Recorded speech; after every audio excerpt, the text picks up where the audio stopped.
Before the episode begins, time for a little bit of bragging. This is Series 9 of the podcast, and since it began in 2020, we've built up multiple thousands of listens and views. Now, just imagine if that audience were to hear your business or event sponsoring the episode, or even a whole series. Well, imagine no longer. Just check out the show notes for more details and how to get in touch.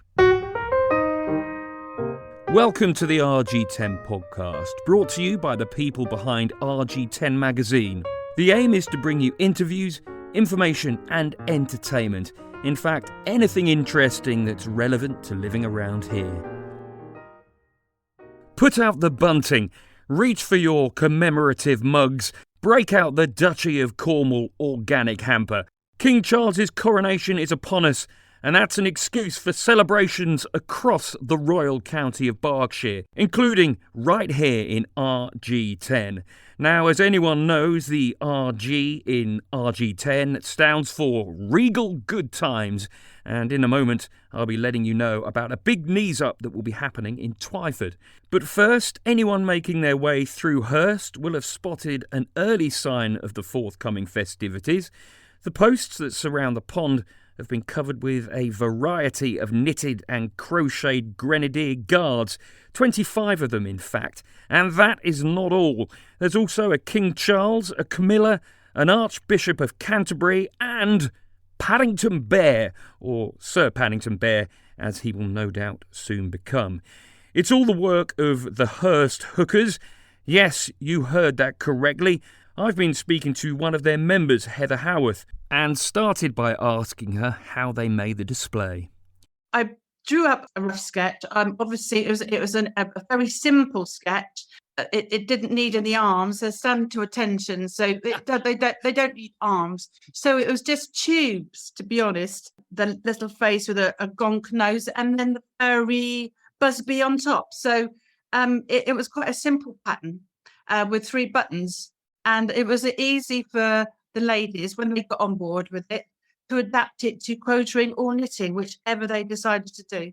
The big one, I suppose, King Charles himself. Were there any particular key features that you had to get right for King Charles?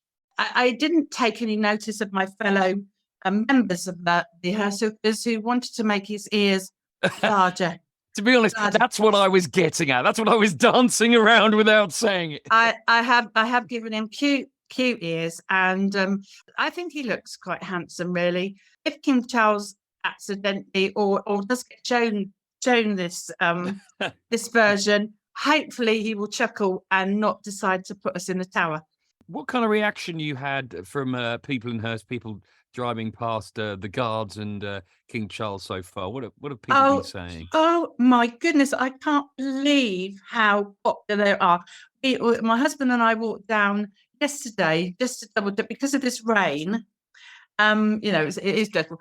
We went down to check on them with our bag of bits and bobs, and the mitre to the Archbishop that needed a bit of attention with a very firm staple in his head warmer, and they needed all the busbies needed a brush up because they've had all that awful rain. But while we were there, cars were stopping. There were nurses that had stopped to out. They'd heard about them. While in a short time, there were 3 lots of cars that had stopped. And that is what inspires us on to carry on and do more. Let's talk about the Hurst Hookers in general. And first of all, the name. It's one heck of a name. It certainly is memorable. Who came up with it? What kind of reaction do you get?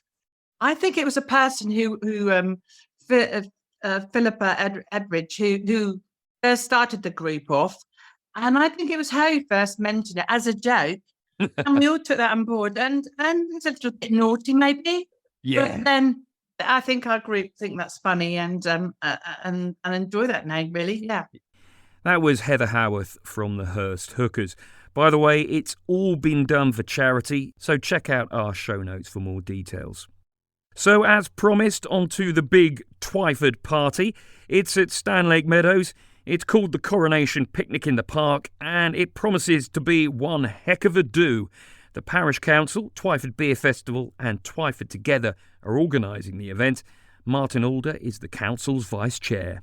Well, we're going to have effectively a street party in Stanlake Meadow so that we don't have to close any streets. It gives us big space to have a party in, and it's now starting to become spring, summer, and it should be a very pleasant open air event for everybody in Twyford to come along and enjoy, and it's free. Yeah, what can we expect to see? Well, we've got a little bit of entertainment. We've got a band, which is the BoxSet band, and then we have the coronation itself, which we're going to show on the large screen, and follow that up with a nice Disney movie for the children, which is going to be Encanto. How much work goes into planning an event such as this? It's a pretty big deal after all. When did you start? What are the key milestones you've got to hit? This really started back last year.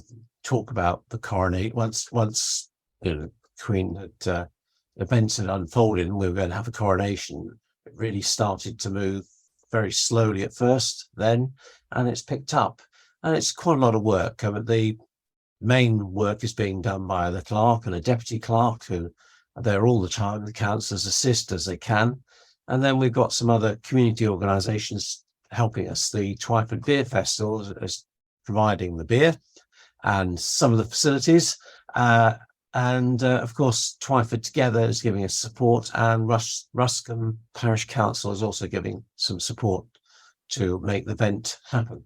So details-wise, what are things people really need to know, would you say? Well, the location, of course, Stanlake Meadow, and the other one, of course, is time. The event starts at 10 o'clock in the morning and will finish at 6 p.m. in the evening. So you have a nice long day.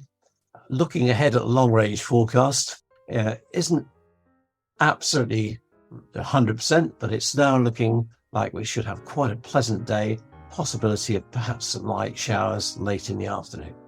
There you go, a weather forecast thrown in too. That was Martin Alder from Twyford Parish Council. Thanks so much for listening to the RG10 podcast. As I said at the start of the episode, there are opportunities to sponsor the show. Check out the show notes to find out more. And if you've got any thoughts about who or what we can include in future episodes, then please do let us know via the rg10mag.com website or on any of our various social media channels. Goodbye.